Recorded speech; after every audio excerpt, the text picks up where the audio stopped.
वाढत्या केसांची समस्या आजकाल गंभीर होत चाललेली आहे। त्यामध्ये वयोमर्यादा राहिलेल्याच नाही। लहानांपासून मोठ्यांपर्यंत सगळ्यांची केस गळती ही सुरूच आहे। चुकीचं खानपान, हे वाढतं क्लायमेट, त्याचबरोबर प्रदूषित वातावरणामुळे आपल्या केसांना खूपच हानी होते आणि त्याचबरोबर आपण जे केमिकल युक्त शॅम्पू, केमिकल कंडिशनर, त्याचबरोबर आणखी भरपूर अशा प्रोडक्टचा वापर करतो, ज्यामुळे आपले केस डॅमेज होतात, त्यांची मुळे कमजोर होतात। पण आज मी तुमच्याबरोबर एक असा घरगुती उपाय शेअर करणार आहे, ज्यामुळे तुमच्या केसांच्या सर्व समस्या होतील दूर। आपल्याला इथे लागणार आहे कांदा आणि त्याचबरोबर लवंग। पण ह्यामध्ये आणखी एक असा मी पदार्थ घालणार आहे, ज्यामुळे तुमच्या केसांना भरपूर प्रमाणात प्रोटीन प्राप्त होणार आहे। त्यामुळे व्हिडिओ स्किप न करता अखेरपर्यंत माझ्याबरोबर राहा। चॅनलवर नवीन असाल तर चॅनलला सबस्क्राईब करायला विसरू नका। चला, मी इथे अर्धा कांदा घेतलेला आहे, तो पण सालीसकट। कांद्याच्या सालीमध्ये पण सल्फर असतं, कांद्यामध्ये सल्फर असतं, जे आपल्या केसांच्या मुळांसाठी मजबूत करण्यासाठी खूप फायदेशीर असतं। आता बघा, आपण नेक्स्ट स्टेपसाठी किचनमध्ये आलेलो आहे। गॅसचा फ्लेम ऑन करायचं, त्यावर एक छोटंसं भांडं ठेवायचं, पातेलं किंवा एखादं पॅन ठेवा। त्यामध्ये अर्धा ग्लासभर आपल्याला पाण्याचा वापर करायचा आहे। इथे मी पिण्याच्या पाण्याचा वापर केलेला आहे।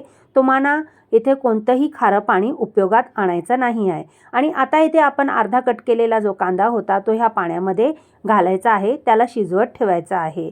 आता ही जी प्रोसेस आहे फक्त 10 मिनिटाची आहे, पण पेशन्सली करावं लागणार, कारण ह्यामध्ये जे पण गुणधर्म आहेत कांद्याचे ते पाण्याबरोबर आत मिसळायला पाहिजे। छोटीशी दिसणारं हे लवंग, पण फायदा ह्याचा खूप मोठा आहे। केसांची मुळं बळकट करणं, मजबूत करणं, हेअरफॉल थांबवणं, त्याचबरोबर डॅन्ड्रफ जे असेल ते सर्व समस्या दूर करतं। त्यामुळे इथे आपण 3 ते 4 लवंगा घातलेल्या आहेत। आता हे दोन्ही पदार्थ आपल्याला शिजवत घालायचे आहेत। जसं मी तुम्हाला म्हटलेलं, मी आणखी एक पदार्थ तुम्हाला सांगणार आहे, ते म्हणजे मेथी दाणा।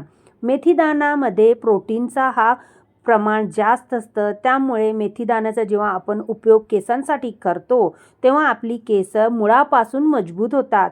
ज्यांची पण केस रफ, ड्राय आहेत, केसांचा शाईन पूर्ण निघून गेला आहे, त्यांच्यासाठी मेथी दाणा खूपच उपयुक्त आहे। आता बघा, हे सगळे आता पदार्थ घालून झालेले आहेत। मोठ्या गॅसवर मिनिमम 5 मिनिटं आपल्याला उकळी आणून द्यायची आहे, नंतर स्लो गॅसवर 5 मिनिटं ठेवायचे आहेत। अशा प्रकारे 10 मिनिटात आपला हे टोनर जे आहे ना केसांसाठी, तो तयार होणार आहे। माझ्या प्रिय सखींनो, हा व्हिडिओ तुम्ही कोणत्या सिटीतून किंवा गावातून बघता, नक्की मला कमेंट करून सांगा। तुमचा एक कमेंट मला नवनवीन व्हिडिओज बनवण्यासाठी प्रोत्साहन देते।